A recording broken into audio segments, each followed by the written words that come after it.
आप सुन रहे हैं जगत गुरु तत्वदर्शी संत रामपाल जी महाराज द्वारा लिखित पुस्तक जीने की राह। भूमिका। जीने की राह पुस्तक घर घर में रखने योग्य है। इसके पढ़ने तथा अमल करने से लोक तथा परलोक दोनों में सुखी रहोगे, पापों से बचोगे, घर की कलह समाप्त हो जाएगी, बहू बेटे अपने माता पिता की विशेष सेवा किया करेंगे, घर में परमात्मा का निवास होगा, भूत प्रेत पितर भैरव बैताल जैसी बुरी आत्माएं उस परिवार के आसपास नहीं आएंगी, देवता उस भक्त परिवार की सुरक्षा करते हैं, अकाल मृत्यु उस भक्त की नहीं होगी जो इस पुस्तक को पढ़कर दीक्षा लेकर मर्यादा में रहकर साधना करेगा। इस पुस्तक को पढ़ने से उजड़े परिवार बच जाएंगे। जिस परिवार में यह पुस्तक रहेगी, इसको पढ़ेंगे, जिस कारण से नशा अपने आप छूट जाएगा, क्योंकि इसमें ऐसे प्रमाण हैं जो आत्मा को छू जाते हैं। शराब, तंबाकू तथा अन्य नशे के प्रति ऐसी घृणा हो जाएगी कि इनका नाम लेने से रूह कांप जाया करेगी। पूरा परिवार सुख का जीवन जिएगा। जीवन का सफर आसानी से तय होगा, क्योंकि जीवन का मार्ग साफ हो जाता है। इस पुस्तक में पूर्ण परमात्मा कौन है, उसका नाम क्या है, उसकी भक्ति कैसी है, सब जानकारी मिलेगी। मानव जीवन सफल हो जाएगा। परिवार में किसी प्रकार की बुराई नहीं रहेगी। परमात्मा की कृपा सदा बनी रहेगी। जीने की राह उत्तम मिलने से यात्रा आसान हो जाएगी। जो इस पुस्तक को घर में नहीं रखेगा, वह जीवन की राह उत्तम न मिलने से संसार रूपी वन में भटककर अनमोल जीवन नष्ट करेगा। परमात्मा के घर में जाकर पश्चाताप के अतिरिक्त कुछ हाथ नहीं लगेगा। उस समय आपको पता चलेगा कि जीने की राह उत्तम न मिलने से जिंदगी बर्बाद हो गई। फिर आप परमात्मा से विनय करेंगे कि हे प्रभु, एक मानव जीवन और बख्श दो। मैं सच्चे मन से सत्य भक्ति करूंगा। जीवन की सच्ची राह की खोज करने सत्संग में जाया करूंगा। आजीवन भक्ति करूंगा, अपना कल्याण करवाऊंगा।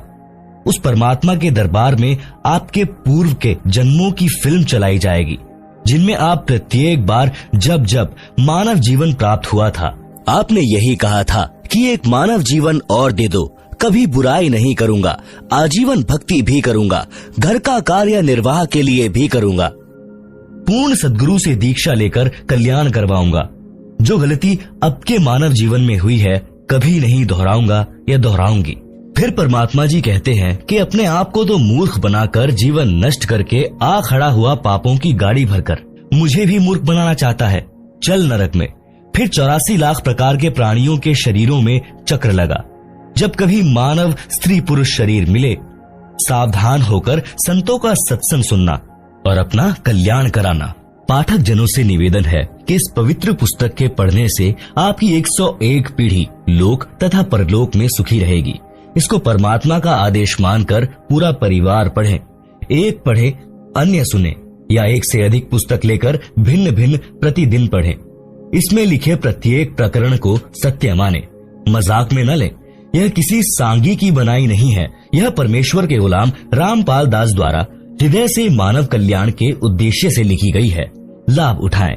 सत साहिब। लेखक दासन दास रामपाल दास, पुत्र अथवा शिष्य स्वामी रामदेवानंद जी, सतलोकाश्रम, बरवाला, जिला हिसार, हरियाणा, भारत। आप सुन रहे हैं जगत गुरु तत्वदर्शी संत रामपाल जी महाराज द्वारा लिखी पुस्तक जीने की राह का पेज नंबर 1। 2 शब्द। प्राणी की जीवन की यात्रा जन्म से प्रारंभ हो जाती है। उसकी मंजिल निर्धारित होती है। यहाँ इस पवित्र पुस्तक में मानव जीवन की यात्रा के मार्ग पर विस्तार पूर्वक वर्णन है। मानव यानी स्त्री पुरुष की मंजिल मोक्ष प्राप्ति है। उसके मार्ग में पाप तथा पुण्य कर्मों के गड्ढे तथा कांटे हैं। आप जी को आश्चर्य होगा कि पाप कर्म तो बाधक होते हैं, पुण्य तो सुखदायी होते हैं। इनको गड्ढे कहना उचित नहीं। इसका संक्षिप्त वर्णन। पाप रूपी गड्ढे व कांटे। मानव जीवन परमात्मा की शास्त्र विधि अनुसार साधना करके मोक्ष प्राप्त करने के लिए प्राप्त होता है। पाप कर्म का कष्ट भक्ति में बाधा करता है। उदाहरण के लिए, पाप कर्म के कारण शरीर में रोग हो जाना, पशुधन में तथा फसल में हानि हो जाना, ऋण की वृद्धि करता है। ऋणी व्यक्ति दिन रात चिंतित रहता है, वह भक्ति नहीं कर पाता। पूर्ण सद्गुरु से दीक्षा लेने के पश्चात परमेश्वर उस भक्त के उपरोक्त कष्ट समाप्त कर देता है। तब भक्त अपनी भक्ति अधिक श्रद्धा से करने लगता है। परमात्मा पर विश्वास बढ़ता है, दृढ़ होता है। परंतु भक्त को परमात्मा के प्रति समर्पित होना चाहिए। जैसे पतिव्रता स्त्री अपने पति के अतिरिक्त किसी अन्य पुरुष को काम पूर्ति के लिए स्वप्न में भी नहीं चाहती, चाहे कोई कितना ही सुंदर हो। उसका पति अपनी पत्नी को हर संभव कोशिश करके सर्व सुविधाएं उपलब्ध करवाता है, विशेष प्रेम करता है। इसी प्रकार दीक्षा लेने के पश्चात आत्मा का संयोग परमात्मा से होता है। गुरुजी आत्मा का विवाह परमात्मा से करवा देता है। यदि वह मानव शरीरधारी आत्मा अपने पति परमेश्वर के प्रति पतिव्रता की तरह समर्पित रहती है, यानी पूर्ण परमात्मा के अतिरिक्त अन्य किसी देवी देवता से मनोकामना की पूर्ति नहीं चाहती है, तो उसका पति परमेश्वर उसके जीवन मार्ग में बाधक सब पाप कर्मों के कांटों को बुहार देता है। उस आत्मा की जीने की राह सुगम व बाधा रहित हो जाती है। उसको मंजिल सरलता से मिल जाती है। उस आत्मा के लिए परमात्मा क्या करता है, उसको संत गरीबदास जी ने परमेश्वर कबीर जी से प्राप्त ज्ञान को इस प्रकार बताया है। गरीबदास जी कहते हैं, पतिव्रता जमी पर ज्यों ज्यों धरी है पावे, समर्थ झाड़ू देत है ना काटा लग जावे। कबीर परमेश्वर जी ने कहा है कि साधक के लक्षण कहूं, रहे जो पतिव्रता नारी, तह कबीर परमात्मा को लगे आत्मा प्यारी। पतिव्रता के भक्ति पथ को आप साफ करें करतार, आन उपासना त्याग दे सो पतिव्रता पार। भक्ति करने से पाप नष्ट हो जाते हैं। जो भक्ति की राह में रोड़े बनते हैं, उनके लिए कबीर जी ने कहा है, जब ही सत्य नाम हृदय धरो, भयो पाप को नाश, जैसे चिंगारी अग्नि की पड़े पुराने घास। इसलिए पूर्ण गुरु से दीक्षा लेकर प्रत्येक स्त्री पुरुष, बालक, वृद्ध, युवा को भक्ति अवश्य करनी चाहिए। आप सुन रहे हैं जगत गुरु तत्वदर्शी संत रामपाल जी महाराज द्वारा लिखी पुस्तक जीने की राह का पेज नंबर 2। पुण्य भी भक्ति की राह में बाधक है। पूर्व जन्मों के पुण्य के कारण घर में धन होता है, सर्व सुविधाएं होती हैं। किसी को राजपद प्राप्त होता है जो भक्ति में बाधक होता है। वह सुख उसको परमात्मा से कोसों दूर यानी कई किलोमीटर दूर कर देता है। ऐसा सुख भी जीने की राह में रोड़ा है, परमात्मा प्राप्ति की मंजिल को दूर कर देता है। कबीर जी कहते हैं, सुख के माथे पत्थर पड़ो, नाम हृदय से जावे, बलिहारी व दुख के जो पल पल नाम रटावे। एक धनी व राजपद प्राप्त व्यक्ति को परमात्मा की कथा सुनाने की कोशिश करके देखें, उसकी बिल्कुल रुचि नहीं बनेगी। दूसरी ओर पाप कर्मों की मार झेल रहे व्यक्ति को परमात्मा चर्चा सुनाएं, उसे बताएं कि परमात्मा सर्व कष्ट दूर कर देता है। आप परमात्मा की भक्ति किया करो। देखो, अपने गांव का अमूक व्यक्ति उस संत से दीक्षा लेकर सुखी हो गया। वह भी आपकी तरह कष्ट में था, तो वह दुखी व्यक्ति भक्ति पर लग जाता है। उसके लिए वह दुख वरदान बन गया। जो सुखी है उसको कैसे समझाएं? उसके पास तो पुण्यों की मलाई पर्याप्त है। वह धनी व्यक्ति अपने पुण्यों को खा खर्च कर खाली होकर तथा पापों की मालगाड़ी भरकर मृत्यु उपरांत परमात्मा के दरबार में मुंह लटकाकर भयभीत होकर जाएगा। कुत्ते गधे सुअर के जन्म पाएगा। इसके विपरीत दुखी निर्धन व्यक्ति परमात्मा की भक्ति करके, दान धर्म करके वर्तमान जीवन में भी सुखी हो जाएगा। पाप कर्मों से बचकर, पुण्यों की मालगाड़ी भरकर, भक्ति धन का धनी होकर परमात्मा के दरबार में निर्भय होकर जाएगा। परमात्मा सीने से लगाएगा, उस भक्त को मोक्ष देकर सदा सुखी कर देगा। यदि धनी राज्य पद प्राप्त सुखी व्यक्ति भी भक्ति पर लग जाए तो उसका तो कार्य बना बनाया है, मोक्ष में कोई अड़चन नहीं है। एक प्रश्न। एक सज्जन पुरुष ने कहा कि मैं कोई नशा नहीं करता, सब बुराइयों से दूर हूँ, दूसरे की बहन बेटियों को अपनी समझता हूँ, कोई पाप नहीं करता, मुझे भक्ति की कोई आवश्यकता नहीं है। सत्संग में ऐसे ऐसे स्त्री पुरुष जाते देखे हैं जो प्रत्येक बुराई करते थे, बदनाम थे? इसका उत्तर, जैसे 2 एकड़ जमीन है, 1 एकड़ को बहाकर संवार रखा है, यानी उसके झाड़ बोझड़े घास काट कर हल या ट्रैक्टर से बहा करके साफ सुथरा कर रखा है और बीज बोया नहीं। दूसरे एकड़ जमीन में सब खरपतवार, झाड़ भोजड़े तथा घास अड़ा खड़ा है, तो दोनों ही व्यर्थ हैं। यदि दूसरे एकड़ को किसी ने संवार कर साफ करके गेहूं बो दिया और पहले साफ किए में कुछ नहीं बोया, तो दूसरा उस पहले वाले से कई गुना उपयोगी है, जिसको संवार कर छोड़ दिया गया और बीज बोया नहीं। आप सुन रहे हैं जगत गुरु तत्वदर्शी संत रामपाल जी महाराज द्वारा लिखी पुस्तक जीने की राह का पेज नंबर 3। इसलिए यदि आप विकार बुराई रहित हैं, तो आप जी को भक्ति बीज बोना पड़ेगा, तभी आप जी के शरीर रूपी जमीन का लाभ होगा। जो बुराई करते थे उनको ज्ञान हुआ और बुराई त्याग कर भक्ति करते हैं, तो उन्होंने अपने जीने की राह बदल ली, साफ कर ली, मंजिल निकट हो गई। आप आगे पढ़ेंगे कि एक वैश्या ने कबीर परमात्मा जी का सत्संग सुना और अपनी राह बदल ली तथा नाम दीक्षा लेकर सत्संग में जाने लगी। नगर के लोगों को अच्छा नहीं लगा, मुंह जोड़कर बातें बनाने लगे कि कबीर के सत्संग में बदनाम औरतें जाती हैं, ये अच्छे संत नहीं हैं, सब ऐसे ही लोग लुगाई इसके सत्संग में जाते हैं, अपनी बहन बेटियों को वहां मत जाने देना।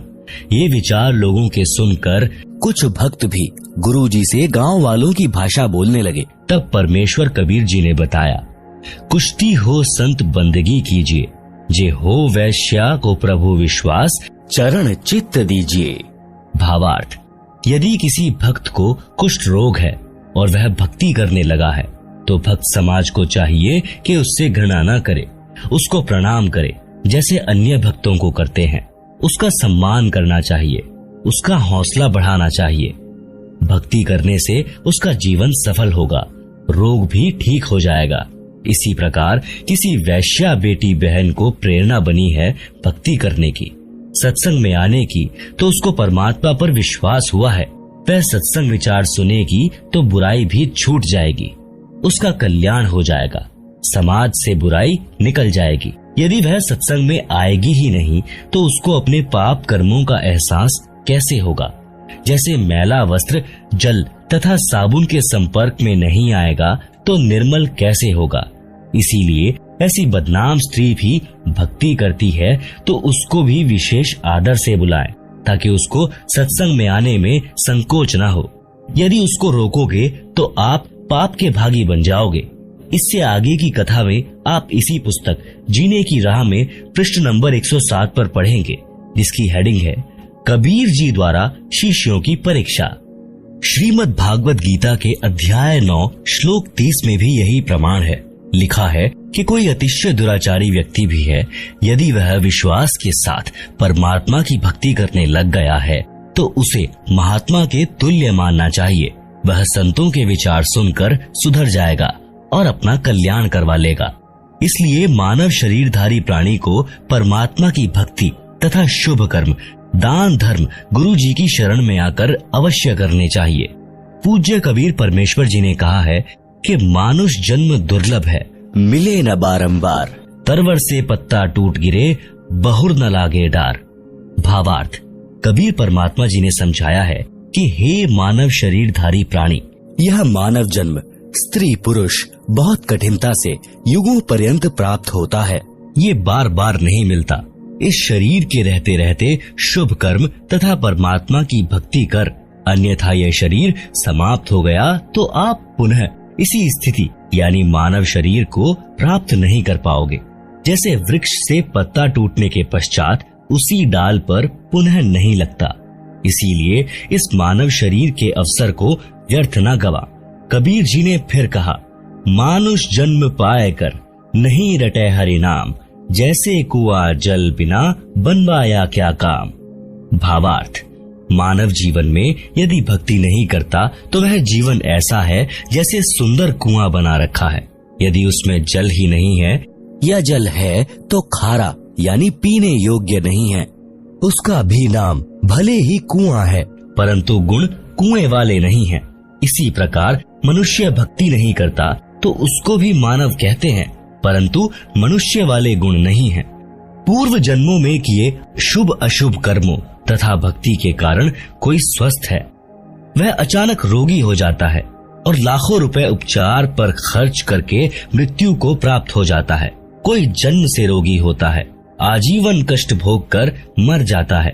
कोई निर्धन होता है, कोई धनवान ही जन्मता है। किसी के लड़के लड़की होते हैं तो किसी को संतान प्राप्त ही नहीं होती, किसी को पुत्री पुत्री ही संतान होती है, चाहने पर भी पुत्र नहीं होता। ये सब पूर्व जन्मों के कर्मों का फल मानव भोगता है। जब तक पुनः भक्ति प्रारंभ नहीं करता, तब तक पूर्व वाले संस्कार ही प्राणी को प्राप्त होते हैं। जिस समय पूर्ण सद्गुरु से दीक्षा लेकर मर्यादा से भक्ति करने लगता है, तो शुभ संस्कारों में वृद्धि होने से दुख का वक्त सुख में बदलने लग जाता है।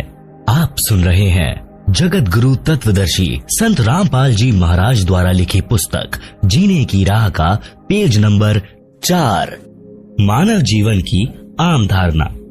जब तक यथार्थ आध्यात्मिक ज्ञान नहीं होता, तो जन साधारण की धारणा होती है कि बड़ा होकर पढ़ लिख कर अपने निर्वाह की खोज करके विवाह कराकर परिवार पोषण करेंगे, बच्चों को उच्च शिक्षा तक पढ़ाएंगे, फिर उनको रोजगार मिल जाए, उनका विवाह करेंगे, परमात्मा संतान को संतान दे, फिर हमारा कर्तव्य पूरा हुआ।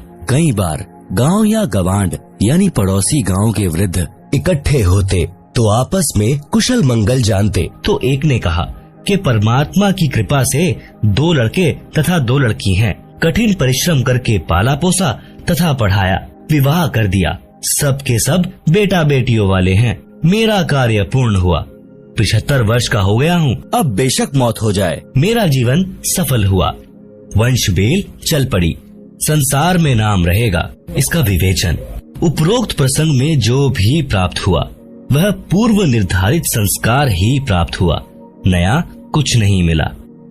आप सुन रहे हैं जगत गुरु तत्वदर्शी संत रामपाल जी महाराज द्वारा लिखी पुस्तक जीने की राह का पेज नंबर 5। एक व्यक्ति का विवाह हुआ, संतान रूप में बेटी हुई। मानव समाज की धारणा रही है कि पुत्र नहीं है तो उसका वंश नहीं चलता, परंतु आध्यात्मिक ज्ञान की दृष्टि से पुत्र पुत्री में कोई अंतर नहीं माना जाता। आशा लगी कि दूसरा पुत्र तो बेटा होगा, मगर दूसरी भी लड़की हुई। फिर आशा लगी कि परमात्मा तीसरा तो पुत्र दे, परंतु तीसरी भी लड़की हुई। इस प्रकार कुल 5 बेटियां हुई, पुत्र का जन्म हुआ ही नहीं। इस उदाहरण से स्पष्ट होता है कि न तो मानव का चाहा हुआ और न ही किया हुआ, जो कुछ हुआ संस्कार वश ही हुआ। यह परमेश्वर का विधान है। मानव शरीर प्राप्त प्राणी को वर्तमान जन्म में पूर्ण संत से दीक्षा लेकर भक्ति करनी चाहिए तथा पुण्य दान, धर्म तथा शुभ कर्म अवश्य करने चाहिए। अन्यथा पूर्व जन्म के पुण्य मानव जीवन में खा खर्च कर खाली होकर परमात्मा के दरबार में जाएगा, फिर पशु आदि के जीवन भोगने पड़ेंगे। जैसे किसान अपने खेत में गेहूं, चना आदि बीजता है, फिर परिश्रम करके उन्हें परिपक्व करके घर लाकर अपने कोठे या कक्ष में भर लेता है। यदि वह पुनः बीज बोकर फसल तैयार नहीं करता है और पूर्व के वर्ष के गेहूं व चने को खा खर्च रहा है, तो वर्तमान में तो उसे कोई आपत्ति नहीं आएगी, क्योंकि पूर्व वर्ष के गेहूं चना शेष हैं, परंतु एक दिन वह पूर्व वाला संग्रह किया अन्न समाप्त हो जाएगा और वह किसान परिवार भिखारी हो जाएगा। ठीक इसी प्रकार मानव शरीर में जो भी प्राप्त हो रहा है वह पूर्व के जन्मों का संग्रह है। यदि वर्तमान में शुभ कर्म तथा भक्ति नहीं की तो भविष्य का जीवन नरक हो जाएगा। अध्यात्म ज्ञान होने के पश्चात मानव बुद्धिमान किसान की तरह प्रति वर्ष प्रत्येक मौसम में दान धर्म स्मरण रूपी फसल बोएगा तथा अपने घर में संग्रह करके खाएगा तथा बेचकर अपना खर्च भी चलाएगा। यानी पूर्ण गुरु जी से दीक्षा लेकर उनके बताए अनुसार साधना तथा दान धर्म प्रति समागम में करके भक्ति धन को संग्रह करेगा। इसीलिए परम संत मानव को जीने की राह बताता है। उसका आधार सत्य आध्यात्मिक ज्ञान सर्व ग्रंथों से प्रमाणित होता है। जैसा कि पूर्वोक्त प्रसंग में एक वृद्ध ने बताया कि सर्व संतान का पाल पोस कर विवाह कर दिया। मेरे मानव जीवन का कार्य पूरा हुआ, मेरा जीवन सफल हुआ, अब बेशक मौत आ जाए। विचारणीय विषय है कि उसने तो पूर्व का जमा ही खर्च कर दिया, भविष्य के लिए कुछ नहीं किया, जिस कारण से उस व्यक्ति का मानव जीवन व्यर्थ गया। कबीर जी ने कहा है, क्या मांगू कुछ थिर ना रहाई, देखत नैन चला जग जाई, 1 लख पूत 1.25 लाख नाती, उस रावण के दीवाना बाती। भावार्थ, यदि एक मनुष्य एक पुत्र से वंशबेल को सदा बनाए रखना चाहता है तो ये उसकी भूल है। जैसे श्रीलंका के राजा रावण के 1 लाख पुत्र थे तथा 1.25 लाख पौत्र थे। वर्तमान में उसके कुल में कोई घर में दीपक जलाने वाला भी नहीं है। आप सुन रहे हैं जगत गुरु तत्वदर्शी संत रामपाल जी महाराज द्वारा लिखी पुस्तक जीने की राह का पेज नंबर 6। सब नष्ट हो गए, इसलिए हे मानव, परमात्मा से ये क्या मांगता है जो स्थायी ही नहीं है। यह अध्यात्म ज्ञान के अभाव के कारण प्रेरणा बनी है। परमात्मा आपको आपका संस्कार देता है, आपका किया कुछ नहीं हो रहा। उस वृद्ध की बात को माने कि पुत्र के होने से, वंश वृद्धि होने से संसार में नाम बना रहता है। एक गांव में प्रारंभ में 4 या 5 व्यक्ति थे। उनके वंश के सैकड़ों परिवार बने हैं।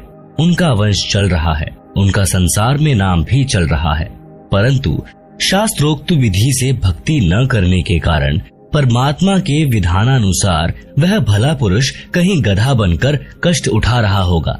वहाँ पर गधे के वंश की वृद्धि करके, फिर कुत्ते का जन्म प्राप्त करके, वहाँ उस कुल की वृद्धि करके, अन्य प्राणियों के शरीर प्राप्त करके असंख्यों जन्म कष्ट उठाएगा। भावार्थ है कि मानव जीवन प्राप्त प्राणी को चाहिए कि सांसारिक कर्तव्य कर्म करते करते आत्म कल्याण का कार्य भी करे, जिस कारण से परिवार से आने वाली पूर्व पाप की मार भी टलेगी, परिवार खुशहाल रहेगा। अन्यथा शुभ अशुभ दोनों कर्मों का फल भोगने से कभी सुख तथा कभी दुख का कहर भी झेलना पड़ता है। एक समय दास यानी लेखक एक गांव में 3 दिन का सत्संग पाठ कर रहा था। उसी परिवार का एक रिश्तेदार एक 4 वर्ष के लड़के को साथ लिए आया। चर्चा में उसने बताया कि मुझे 4 पुत्र 2 पुत्री संतान रूप में प्राप्त हुई, सबका विवाह कर दिया। मेरे जैसा सुखी हमारे गांव में शायद ही कोई था। फिर ऐसी नौबत आई कि 2 वर्ष में घर उजड़ गया। 2 बेटे मोटरसाइकिल पर ससुराल जा रहे थे, दुर्घटना में भगवान के घर चले गए। उनकी पत्नी भी अन्य गांव में विवाह कर दी। 1 वर्ष पश्चात एक पुत्र को खेत में ट्यूबवेल पर रात्रि में सर्प ने डस लिया, मृत मिला। चौथा इस दुख से हृदयाघात से चल बसा। सब बहुएं भी चली गई।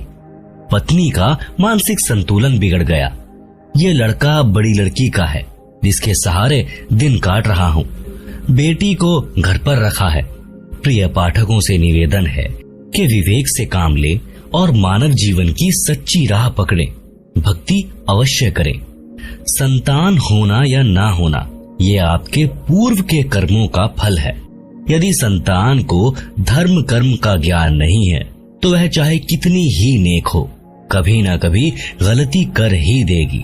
वह सब पाप कर्मों के कारण होगा। एक व्यक्ति ने बताया कि मेरा ससुर 4 एकड़ का जाट किसान था। उसने दिन रात मेहनत करके कुल 16 एकड़ जमीन खरीद कर बना ली, यानी 12 एकड़ जमीन और मोल ले ली। 4 लड़के थे और एक लड़की थी। सबकी शादी कर दी। 60 वर्ष की आयु में मेरे ससुर जी को अधरंग मार गया। चारों लड़के भिन्न रहते थे। कुछ दिन बड़े बेटे में रहा, परंतु 6 महीने में ही कपड़ों में बदबू आने लगी। फिर तीसरे नंबर वाले के घर में रहा। कुछ दिन बाद उसने भी हाथ खड़े कर दिए। इसी प्रकार चारों पुत्र सेवा से तंग आ गए। गांव की पंचायत ने मेरे ससुर जी की सेवा कराने के उद्देश्य से 2 एकड़ जमीन उसको अधिक देने का फैसला किया, जो बेटा अपने पिता की सेवा करेगा। आप सुन रहे हैं जगत गुरु तत्वदर्शी संत रामपाल जी महाराज द्वारा लिखी पुस्तक जीने की राह का पेज नंबर 7। इस लालच में छोटे वाले ने सेवा करने की बात मान ली। 6 महीने में उसने कहा कि मेरे बस की बात नहीं है। रिश्तेदार इकट्ठे हुए, सब बच्चों को सभी प्रकार से समझाया, परंतु कोई सेवा को तैयार नहीं हुआ। वह भक्त बता रहा था कि मेरा ससुर बोल भी नहीं पा रहा था। जब छोटा पोता सामने आया तो गर्दन के संकेत से कह रहा था कि आजा मेरे पास, लाड करूंगा।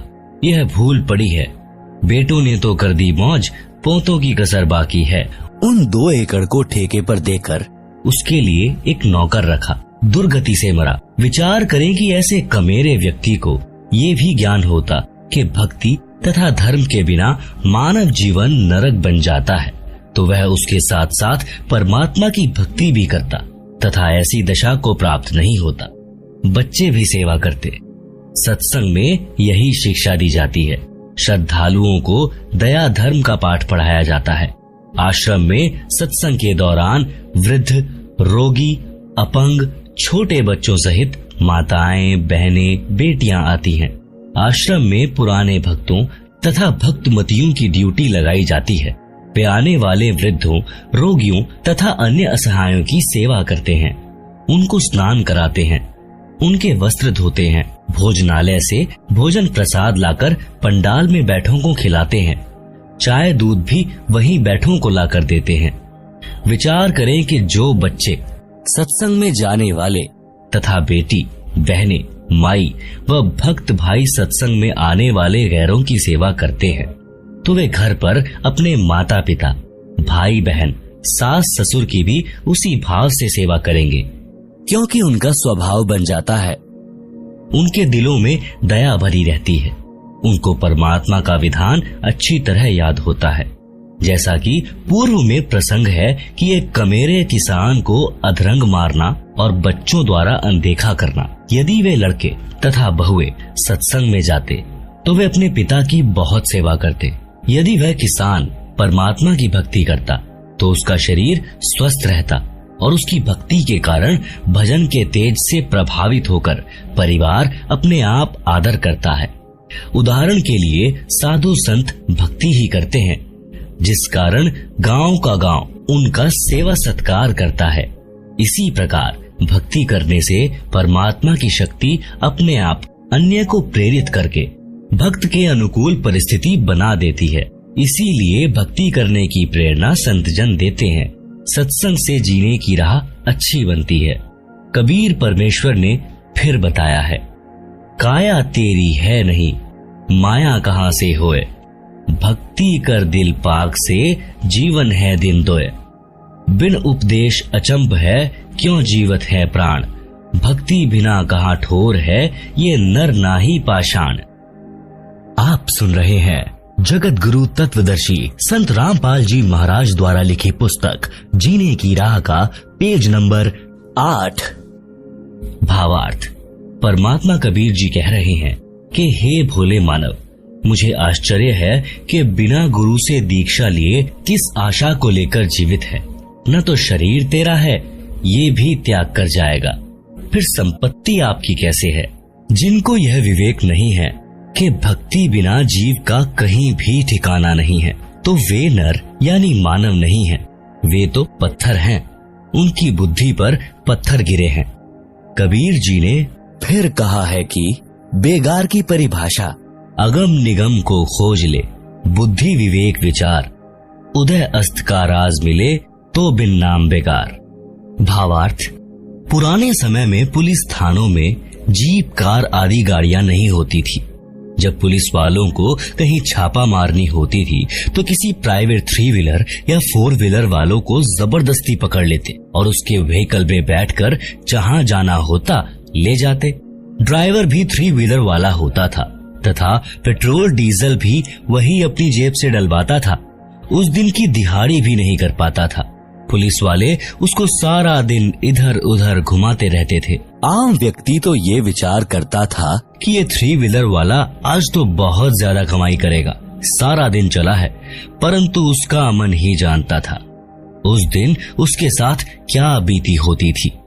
ऐसे ही राजा लोग इस जन्म में भक्ति न करके केवल राज्य व्यवस्था को बनाए रखने में जीवन समाप्त कर रहे हैं, तो वे बेगार करके जाते हैं। पूर्व जन्म के धर्म कर्म से राजा बनता है, वर्तमान जन्म में उसी पुण्य को खर्च खा रहा होता है। जनता को तो लगता है कि राजा बड़ी मौज कर रहा है, आध्यात्मिक दृष्टि से वह बेगार कर रहा है, भक्ति कमाई नहीं कर रहा है। यदि व्यक्ति पूर्ण गुरु से दीक्षा लेकर भक्ति नहीं करता है तो उसको चाहे उदय अस्त का यानी पूरी पृथ्वी का राज्य भी मिल जाए तो भी वह 3 व्हीलर वाले की तरह व्यर्थ की मारो मार यानी गहमा गहमी कर रहा है, उसे कुछ लाभ नहीं होगा। इसलिए राजा हो या प्रजा, धनी हो या निर्धन, सबको नए सिरे से भक्ति करनी चाहिए, उसी से उनका भविष्य उज्जवल होगा। परमात्मा कबीर जी ने अपने शिष्य संत गरीबदास जी को तत्व ज्ञान समझाया, जो इस प्रकार है। राग आसावरी, शब्द नंबर 1। मन तू चल रे सुख के सागर, जहाँ शब्द सिंधु रत्नागर, कोटि जन्म तो है मरता होगे, कुछ नहीं हाथ लगा रे, कुकर सुकर खर भया बोरे, कौआ हंस बुगारे, कोटि जन्म तू राजा कीन्हा, मिटी न मन की आशा, भिक्षुक होकर दर दर हांड्या, मिल्या न निर्गुण रासा, इंद्र कुबेर ईश की पदवी, ब्रह्मा वरुण धर्म राया, विष्णुनाथ के पुरकू जाकर बहुर अपूठा आया, असंख्य जन्म तो है मरता होगे, जीवित क्यों ना मरे रे, द्वादश मध्य महल मठ बोरे, बहुर न देह धरे रे, दो जख बहिस्त सभी तय देखे, राजपाट के रसिया, 3 लोक से तृप्त नाही, यह मन भोगी खसिया, सतगुरु मिले तो इच्छा मेटे, पद मिल पदे समाना, चल हंसा उस लोक पठाऊं, जो आदि अमर अस्थाना, 4 मुक्ति जहां चंपी करती, माया हो रही दासी, दास गरीब अभय पद पर से, मिले राम अविनाशी। आप सुन रहे हैं जगत गुरु तत्वदर्शी संत रामपाल जी महाराज द्वारा लिखी पुस्तक जीने की राह का पेज नंबर 9। सूक्ष्म वेद की वाणी का भावार्थ।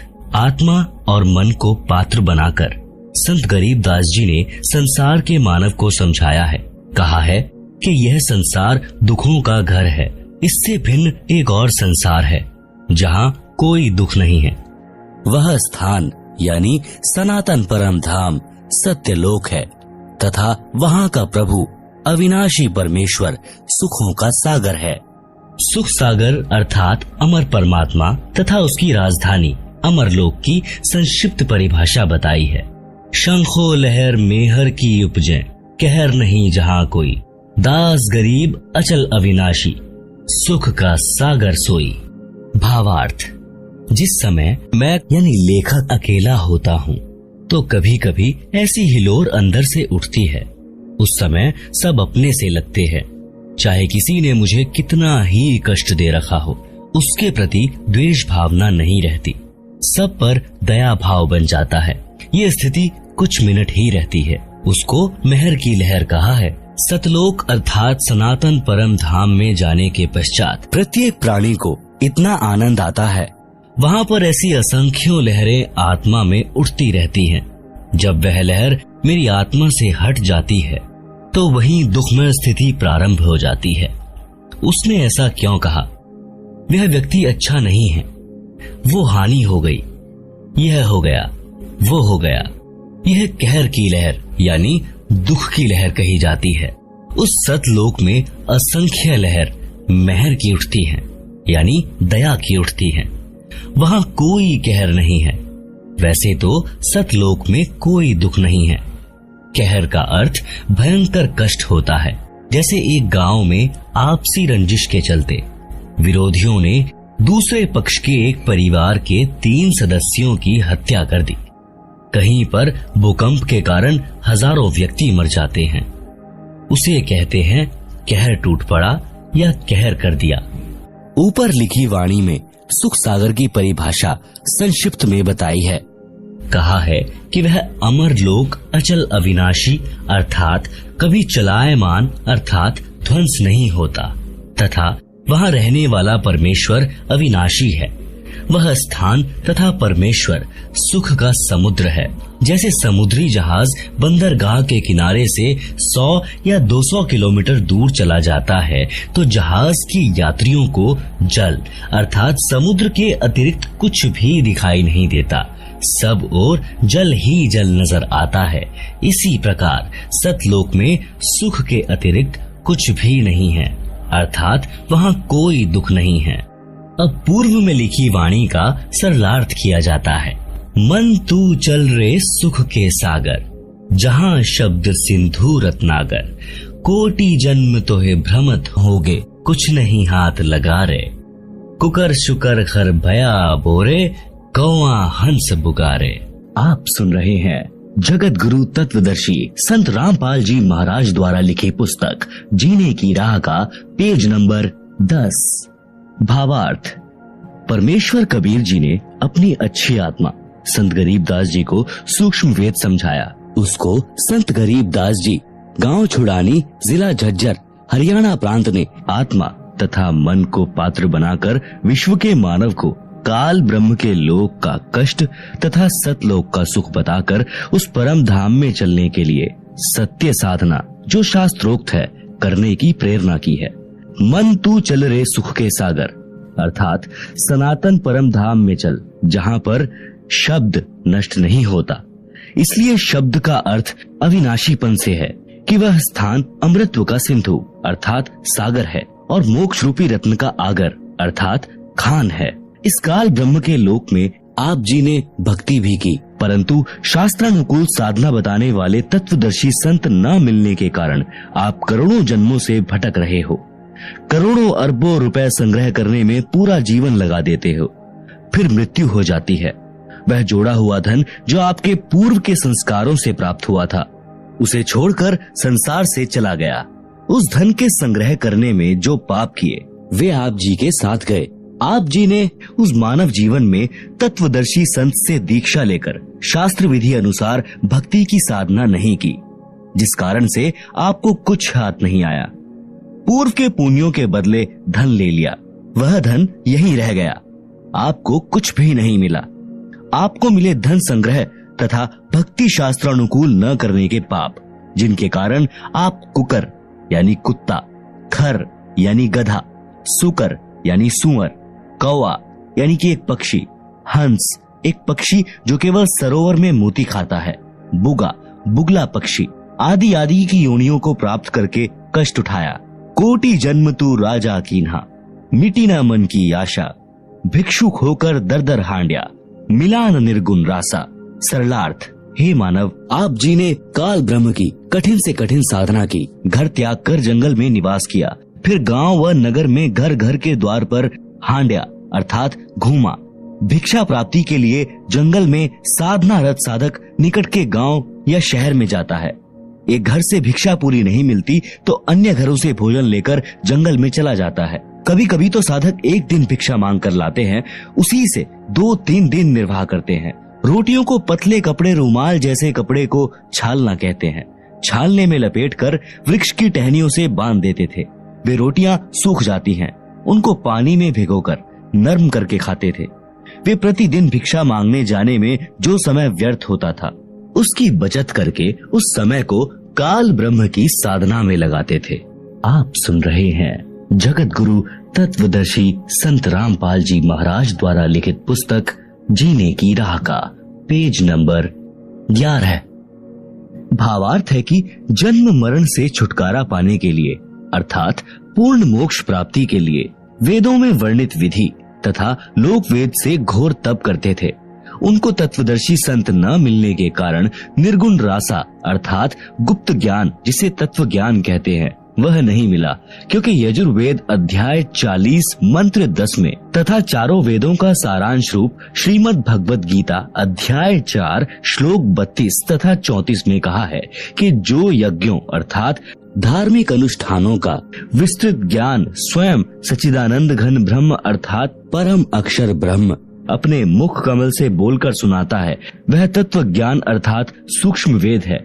गीता ज्ञान दाता ब्रह्म ने कहा है कि उस तत्व ज्ञान को तू तत्व ज्ञानियों के पास जाकर समझ। उनको दंडवत प्रणाम करने से, नम्रता पूर्वक प्रश्न करने से वे परमात्म तत्व को भली भांति जानने वाले तत्वदर्शी संत तुझे तत्व ज्ञान का उपदेश करेंगे। इससे सिद्ध हुआ कि तत्व ज्ञान न वेदों में है और न ही गीता शास्त्र में। यदि होता तो एक अध्याय और बोल देता, कह देता कि तत्व ज्ञान उस अध्याय में पढ़े। संत गरीबदास जी ने मन के बहाने मानव शरीरधारी प्राणियों को समझाया है कि वह निर्गुण रासा अर्थात तत्व ज्ञान न मिलने के कारण काल ब्रह्म की साधना करके आप करोड़ों जन्मों में राजा बने। फिर भी मन की इच्छा समाप्त नहीं हुई, क्योंकि राजा सोचता है कि स्वर्ग में सुख है।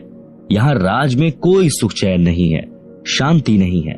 निर्गुण रासा का भावार्थ, निर्गुण का अर्थ है कि वह वस्तु तो है परंतु उसका लाभ नहीं मिल रहा। वृक्ष के बीज में फल तथा वृक्ष निर्गुण रूप में है। उस बीज को मिट्टी में बीज कर सिंचाई करके वह सरगुण वस्तु वृक्ष को फल प्राप्त की जाती है। यह ज्ञान न होने से आम के फल व छाया से वंचित रह जाते हैं। रासा अर्थात झंझट अर्थात उलझा हुआ कार्य। सूक्ष्म वेद में परमेश्वर कबीर जी ने कहा है, 9 मन यानी 360 किलोग्राम सूत यानी कच्चा धागा। कबीर 9 मन सूत उलझिया, ऋषि रहे झकमार। सतगुरु ऐसा सुलझा दे, उलझे न दूजी बार। सरलार्थ, परमेश्वर कबीर जी ने कहा है कि अध्यात्म ज्ञान रूपी 9 मन सूत उलझा हुआ है। 1 किलोग्राम उलझे हुए सूत को सीधा करने में 1 दिन से भी अधिक जुलाहों का लग जाता था। यदि सुलझाते समय धागा टूट जाता तो कपड़े में गांठ लग जाती। गांठ गठीले कपड़े को कोई मोल नहीं लेता था। इसलिए परमेश्वर कबीर जुलाहे ने जुलाहों का सटीक उदाहरण बताकर समझाया है कि अधिक उलझे हुए सूत को कोई नहीं सुलझाता था। अध्यात्म ज्ञान उसी 9 मन उलझे हुए सूत के समान है, जिसको सद्गुरु अर्थात तत्वदर्शी संत ऐसा सुलझा देगा जो पुनः नहीं उलझेगा। बिना सुलझे अध्यात्म ज्ञान के आधार से अर्थात लोक वेद के अनुसार साधना करके स्वर्ग नरक 84 लाख प्रकार के प्राणियों के जीवन, पृथ्वी पर किसी टुकड़े का राज्य, स्वर्ग का राज्य प्राप्त किया, पुनः फिर जन्म मरण के चक्र में गिरकर कष्ट पर कष्ट उठाया। परंतु काल ब्रह्म की वेदों में वर्णित विधि के अनुसार साधना करने से वह परम शांति तथा सनातन परम धाम प्राप्त नहीं हुआ, जो गीता अध्याय 18 श्लोक 62 में कहा है, और न ही परमेश्वर का वह परम पद प्राप्त हुआ, जहाँ जाने के पश्चात साधक लौटकर संसार में कभी नहीं आते, जो गीता अध्याय 15 श्लोक 4 में कहा है। काल ब्रह्म की साधना से निम्न लाभ होता रहता है। वाणी नंबर 3, इंद्र कुबेर ईश की पदवी, ब्रह्मा वरुण धर्मराया, विष्णुनाथ के पुरकू जाकर बहुर अपूठा आया। आप सुन रहे हैं जगत गुरु तत्वदर्शी संत रामपाल जी महाराज द्वारा लिखित पुस्तक जीने की राह का पेज नंबर 12। सरलार्थ, काल ब्रह्म की साधना करके साधक इंद्र का भी पद प्राप्त कर सकता है। इंद्र स्वर्ग के राजा का पद है। इसको देवराज अर्थात देवताओं का राजा तथा सुरपति भी कहते हैं। यह सिंचाई विभाग अर्थात वर्षा मंत्रालय भी अपने अधीन रखता है। एक प्रश्न, इंद्र की पदवी कैसे प्राप्त होती है?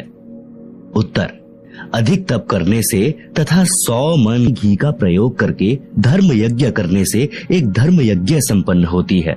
ऐसी 100 धर्म यज्ञ निर्विघ्न करने से इंद्र की पदवी साधक प्राप्त करता है। तप या यज्ञ के दौरान यज्ञ या तप की मर्यादा भंग हो जाती है तो नए सिरे से यज्ञ या तप करना पड़ता है। इस प्रकार इंद्र की पदवी प्राप्त होती है। एक और प्रश्न, इंद्र का शासन काल कितना है? मृत्यु उपरांत इंद्र के पद को छोड़कर प्राणी किस योनि को प्राप्त करता है? उत्तर, इंद्र स्वर्ग के राजा के पद पर 72 चौकड़ी अर्थात 72 चतुर्युग तक बना रहता है। एक चतुर्युग में सतयुग, त्रेता युग, द्वापर युग तथा कलयुग का समय होता है, जो 17,28,000 प्लस 12,96,000 प्लस 8,64,000 प्लस 4,32,000 क्रमशः सतयुग प्लस त्रेता युग प्लस द्वापर युग प्लस कलयुग का समय अर्थात 43,20,000 वर्ष का समय एक चतुर्युग में होता है। ऐसे बने 72 चतुर्युग तक वह साधक इंद्र के पद पर स्वर्ग के राजा का सुख भोगता है। एक कल्प अर्थात ब्रह्मा जी के एक दिन में यानी कि जो 1008 चतुर्युग का होता है 14 जीव इंद्र के पद पर रहकर अपना किया पुण्य कर्म भोगते हैं। इंद्र के पद को भोगकर वे प्राणी गधे का जीवन प्राप्त करते हैं। एक कथा, मार्कंडेय ऋषि तथा अप्सरा का संवाद। एक समय बंगाल की खाड़ी में मार्कंडेय ऋषि तप कर रहा था। इंद्र के पद पर विराजमान आत्मा को ये शर्त होती है कि यदि उसके शासन काल में 72 चौकड़ी युग के दौरान यदि पृथ्वी पर कोई व्यक्ति इंद्र पद प्राप्त करने योग्य तप या धर्म यज्ञ कर लेता है और उसकी क्रिया में कोई बाधा नहीं आती है तो उस साधक को इंद्र का पद दे दिया जाता है और वर्तमान इंद्र से वह पद छीन लिया जाता है। इसीलिए जहाँ तक संभव होता है इंद्र अपने शासन काल में किसी साधक का तप या धर्म यज्ञ पूर्ण नहीं होने देता, उसकी साधना भंग करा देता है, चाहे कुछ भी करना पड़े। आप सुन रहे हैं जगत गुरु तत्वदर्शी संत रामपाल जी महाराज द्वारा लिखी पुस्तक जीने की राह का पेज नंबर 13। जब इंद्र को उसके दूतों ने बताया कि बंगाल की खाड़ी में मार्कंडेय नामक ऋषि तप कर रहे हैं, इंद्र ने मार्कंडेय ऋषि का तप भंग करने के लिए उर्वशी यानी कि इंद्र की पत्नी भेजी। सर्व श्रृंगार करके देवपरी मार्कंडेय ऋषि के सामने नाचने गाने लगी। अपनी सिद्धि से उस स्थान पर बसंत ऋतु जैसा वातावरण बना दिया। मार्कंडेय ऋषि ने कोई उत्सुकता नहीं दिखाई। उर्वशी ने कमर का नाड़ा तोड़ दिया, निर्वस्त्र हो गई। तब मार्कंडेय ऋषि बोले, हे बेटी, हे बहन, हे माई, आप यह क्या कर रही हो? आप यहाँ गहरे जंगल में अकेली किस लिए आई? उर्वशी ने कहा कि ऋषि जी मेरे रूप को देखकर इस आरण्य खंड यानी वन खंड के सर्व साधक अपना संतुलन खो गए, परंतु आप डगमग नहीं हुए। न जाने आपकी समाधि कहाँ थी। कृपया आप मेरे साथ इंद्रलोक में चलो, नहीं तो मुझे सजा मिलेगी कि तू हार कर आ गई। मार्कंडेय ऋषि ने कहा कि मेरी समाधि ब्रह्मलोक में गई थी, जहाँ पर मैं उन उर्वशियों का नाच देख रहा था जो इतनी सुंदर हैं कि तेरे जैसी तो उनकी 7 बांदियां अर्थात नौकरानियां हैं। इसीलिए मैं तेरे को क्या देखता, तेरे पर क्या आसक्त होता।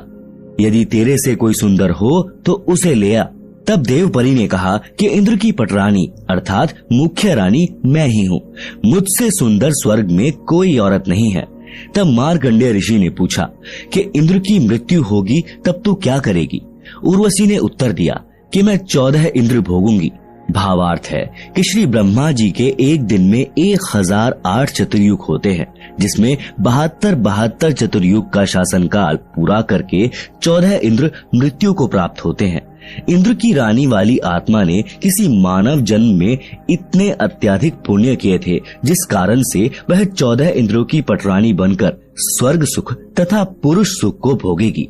मार्कंडेय ऋषि ने कहा कि वो 14 इंद्र भी मरेंगे, तब तू क्या करेगी? उर्वशी ने कहा कि फिर मैं मृत्यु लोक यानी पृथ्वी लोक को मनुष्य लोक अर्थात मर्त्य लोक कहते हैं, मैं गधी बन जाऊंगी और जितने इंद्र मेरे पति होंगे वे भी पृथ्वी पर गधे की योनि प्राप्त करेंगे। मार्कंडेय ऋषि बोले, फिर मुझे ऐसे लोक में क्यों ले जा रही थी जिसका राजा गधा बनेगा और रानी गधी की योनि प्राप्त करेगी? उर्वशी बोली कि अपनी इज्जत रखने के लिए, नहीं तो वे कहेंगे कि तू हार कर आई है। मार्कंडेय ऋषि ने कहा कि गधियों की कैसी इज्जत, तू वर्तमान में भी गधी है क्योंकि तू 14 खत्म करेगी और मृत्यु उपरांत तू स्वयं स्वीकार रही है कि मैं गधी बनूंगी। गधी की कैसी इज्जत? इतने में वहीं पर इंद्र आ गया। विधानानुसार अपना इंद्र का राज्य मार्कंडेय ऋषि को देने के लिए कहा कि ऋषि जी हम हारे और आप जीते, आप इंद्र की पदवी स्वीकार करें। मार्कंडेय ऋषि बोले, अरे अरे इंद्र की पदवी मेरे किसी काम की नहीं, मेरे लिए तो काग यानी कौवे की बीट के समान है। मार्कंडेय ऋषि ने इंद्र से फिर कहा कि तू मेरे बताए अनुसार साधना कर, तेरे को ब्रह्मलोक ले चलूंगा। इस इंद्र के राज्य को छोड़ दे। इंद्र ने कहा कि हे ऋषि जी, अब तो मुझे मौज मस्ती करने दो, फिर कभी देखूंगा। आप सुन रहे हैं जगत गुरु तत्वदर्शी संत रामपाल जी महाराज द्वारा लिखी पुस्तक जीने की राह का पेज नंबर 14। पाठक जनों, विचार करो, इंद्र को पता है कि मृत्यु के उपरांत गधे का जीवन मिलेगा, फिर भी उस क्षणिक सुख को त्यागना नहीं चाहता। कहा कि फिर कभी देखूंगा। फिर कब देखेगा? गधा बनने के पश्चात तो कुम्हार देखेगा कि कितना वजन गधे की कमर पर रखना है और कहां से डंडा मारना है। ठीक इसी प्रकार इस पृथ्वी पर कोई छोटे से टुकड़े का प्रधानमंत्री, मंत्री, मुख्यमंत्री या राज्य में मंत्री बना है, या किसी पद पर सरकारी अधिकारी या कर्मचारी बना है, या धनी है, उसको कहा जाता है कि आप भक्ति करो, नहीं तो गधे बनोगे। वे या तो नाराज हो जाते हैं, कहते हैं कि हम क्यों बनेंगे गधे। फिर से मत कहना, कुछ सभ्य होते हैं, वे कहते हैं कि किसने देखा है गधे बनते हैं। फिर उनको बताया जाता है कि सब संत तथा ग्रंथ बताते हैं, तो अधिकतर कहते हैं कि देखा जाएगा। उनसे निवेदन है कि मृत्यु के पश्चात गधा बनने के बाद आप क्या देखोगे? फिर तो कुम्हार देखेगा कि आप जी के साथ कैसा बर्ताव करना है। देखना है तो वर्तमान में देख, बुराई छोड़कर शास्त्रानुकूल साधना करो, जो वर्तमान में विश्व में केवल मेरे रामपाल दास के पास है। आओ ग्रहण करो और अपने जीव का कल्याण कराओ। ऊपर लिखी वाणी नंबर 3 में बताया है कि इंद्र, कुबेर तथा ईश की पदवी प्राप्त करने वाले तथा ब्रह्मा जी का पद तथा वरुण, धर्मराय का पद प्राप्त करके तथा विष्णु जी के लोक को प्राप्त कर देव पद प्राप्त भी वापस जन्म मरण के चक्र में रहता है। स्वर्ग लोक में 33 करोड़ देव पद हैं। जैसे भारतवर्ष की संसद में 540 सांसदों के पद हैं। व्यक्ति बदलते रहते हैं। उन्हीं सांसदों में से प्रधानमंत्री तथा अन्य केंद्रीय मंत्री आदि आदि बनते हैं। इसी प्रकार उन 33 करोड़ देवताओं में से ही कुबेर का पद अर्थात धन के देवता का पद प्राप्त होता है, जैसे वित्त मंत्री होता है। ईश की पदवी का अर्थ है प्रभु पद, जो लोक वेद में कुल 3 माने गए हैं। 1 श्री ब्रह्मा जी, 2 श्री विष्णु जी तथा 3 श्री शिव जी। वरुण देव जल का देवता है। धर्मराय मुख्य न्यायाधीश हैं, जो सब जीवों को कर्मों का फल देता है। उसे धर्मराज भी कहते हैं। ये सर्व काल ब्रह्म की साधना करके पद प्राप्त करते हैं। पुण्य श्रीण यानी समाप्त होने के पश्चात सर्व देवता पद से मुक्त करके पशु पक्षियों आदि की 84 लाख प्रकार की योनियों में डाले जाते हैं। फिर नए ब्रह्मा जी, नए विष्णु जी तथा नए शिव जी इन पदों पर विराजमान होते हैं। ये सर्व उपरोक्त देवता जन्मते मरते हैं। ये अविनाशी नहीं है। इनकी स्थिति आप जी को सृष्टि रचना अध्याय में इसी पुस्तक में स्पष्ट होगी कि ये कितने प्रभु हैं, किसके पुत्र हैं तथा कौन इनकी माता जी हैं। अन्य प्रमाण श्री देवी पुराण सचित्र मोटा टाइप केवल हिंदी गीता प्रेस गोरखपुर से प्रकाशित के 3रे स्कंद में पृष्ठ 123 पर लिखा है कि तुम शुद्ध स्वरूपा हो। यह सारा संसार आपसे ही उद्भासित हो रहा है। मैं, विष्णु, ब्रह्मा और शंकर आपकी कृपा से विद्यमान है। हमारा तो आविर्भाव अर्थात जन्म तथा तिरोभाव अर्थात मृत्यु हुआ करता है। आप प्रकृति देवी हैं। आप सुन रहे हैं जगत गुरु तत्वदर्शी संत रामपाल जी महाराज द्वारा लिखी पुस्तक जीने की राह का पेज नंबर 15। शंकर भगवान बोले कि हे देवी, यदि ब्रह्मा के पश्चात उत्पन्न होने वाले विष्णु आपसे उत्पन्न हुए हैं, तो क्या मैं तमोगुणी लीला करने वाला शंकर क्या आपकी संतान नहीं हुआ? अर्थात मुझे भी उत्पन्न करने वाली तुम ही हो। हम तो केवल नियमित कार्य ही कर सकते हैं, अर्थात जिसके भाग्य में जो लिखा है हम वही प्रदान कर सकते हैं। न अत्यधिक कर सकते, न कम कर सकते। पाठक जनों, इस श्री देवी पुराण के उल्लेख से स्पष्ट हुआ कि श्री ब्रह्मा जी, श्री विष्णु जी तथा श्री शंकर जी नाशवान हैं। इनकी माता जी का नाम श्री देवी दुर्गा है।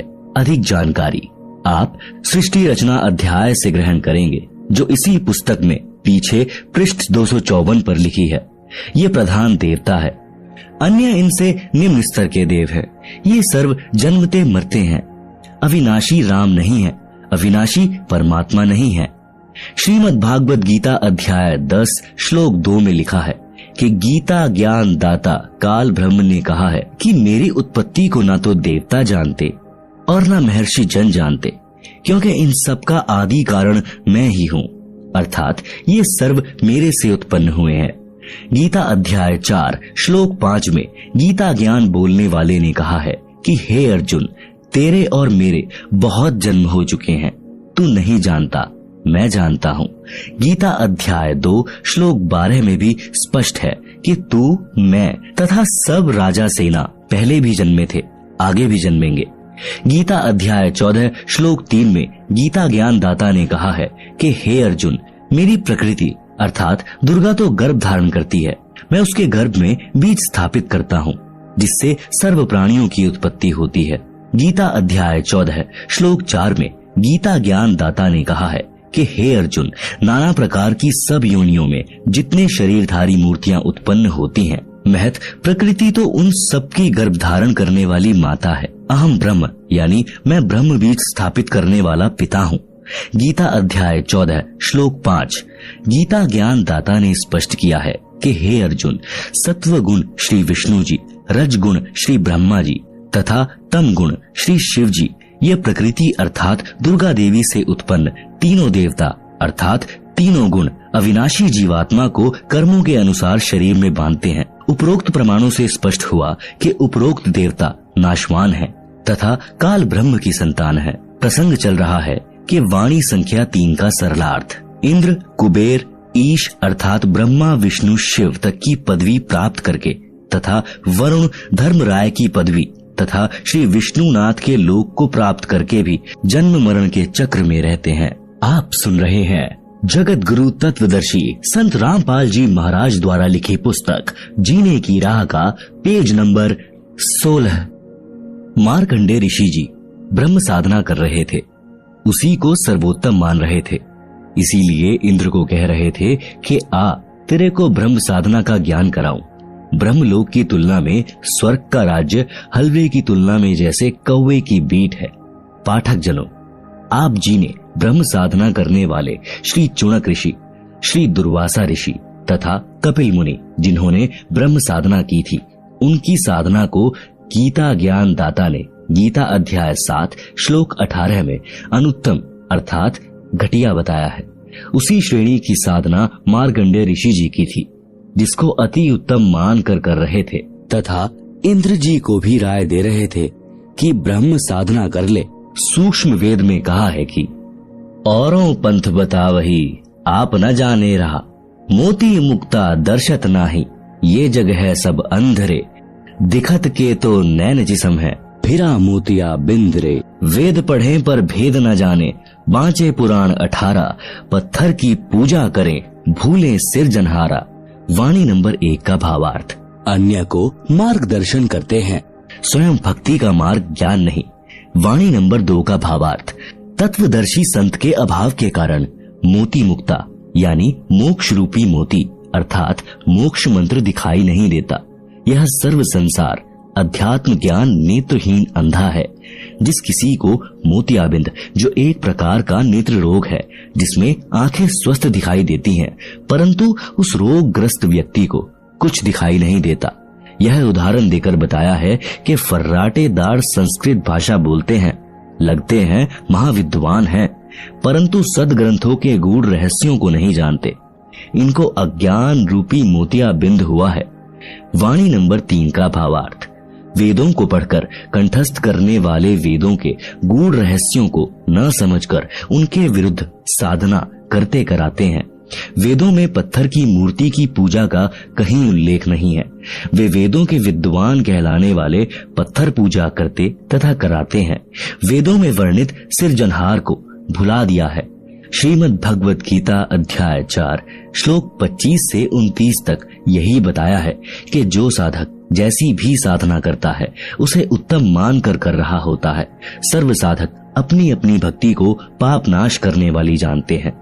गीता अध्याय 4 श्लोक 32 में स्पष्ट किया है कि यज्ञों अर्थात धार्मिक अनुष्ठानों का ज्ञान स्वयं सच्चिदानंद घन ब्रह्म ने अपने मुख कमल से बोली वाणी में विस्तार के साथ कहा है। वह तत्व ज्ञान है जिसे जानकर साधक सर्व पापों से मुक्त हो जाता है।